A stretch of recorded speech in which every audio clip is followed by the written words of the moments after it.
এখন আমরা ঘুরতে যাচ্ছি, আমি আর আমার বন্ধু। চলো বেরিয়ে পড়ি। চলুন ঘুরে আসা যাক। আজকে আমি আর আমার বন্ধু যাচ্ছি এক বিশেষ দরকারে। আমার বন্ধুরই দরকার, তো যাচ্ছি। এদিকে দেখুন মেলা বসবে, তাই আগে থেকে জিলিপির দোকান বসে গেছে। আর ওয়েদারটা দেখছেন, আকাশটা দেখুন খালি, কী সুন্দর। আমরা পৌঁছে গেছি। এবার বান্ধবীর যা দরকার ও কিনবে, আমি ওর সাথে এসেছি।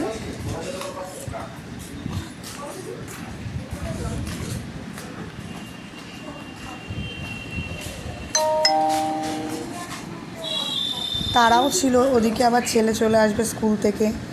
এদিকে ছেলে আসছে না, এদিকে প্রচুর বৃষ্টি হচ্ছে। তো আমি দাঁড়িয়ে দাঁড়িয়ে একটু নেচে নিলাম কিছুক্ষণ, সময়টা কাটাতে তো হবে। তারপর আর কি, ছেলে চলে এলো। ছেলে আসার পর ছেলের কত গল্প, কি হয়েছে না হয়েছে স্কুলে সব আমাকে একে একে বলছিল। কোন ক্লাসে কি হয়েছে, কোন ম্যাম কি বলেছে, কোন বন্ধু কি বলেছে, সব ডিটেলসে আমার সাথে শেয়ার করছে। ওর এটা রোজকার কাজ, রোজই এসে আমাকে গল্প বলে স্কুলে। তো গল্প টল্প শুনে তারপর ওকে লাঞ্চটা করিয়ে দিলাম। লাঞ্চ করতে বসলে এক ঝামেলা, 2 ঘন্টার আগে উঠবে না।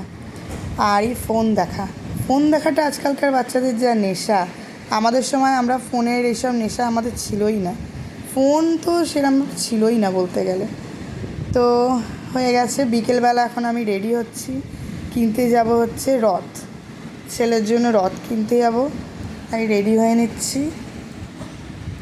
আগের বছরের রথটা ভালোই আছে, কিন্তু ওটার চাকাগুলো সব ভেঙে গেছে, তার কারণেই নতুন রথ কিনতে হচ্ছে। আসলে এই রথের চাকাগুলো না এতটাই হালকা হয়, একটু টানলেই খুলে যায়। আর একবার খুলে গেলে ওগুলোকে লাগানোটা খুবই কঠিন। তো আমরা নতুন রথই কিনতে যাব।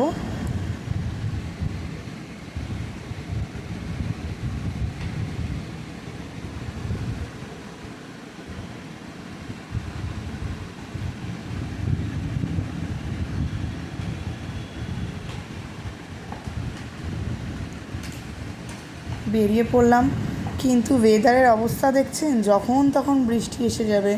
তাও বেরোলাম, কিন্তু আর কি, রাস্তায় বেরিয়ে দেখছি মেঘ একেবারে আমাদের সাথে সাথেই যাচ্ছে।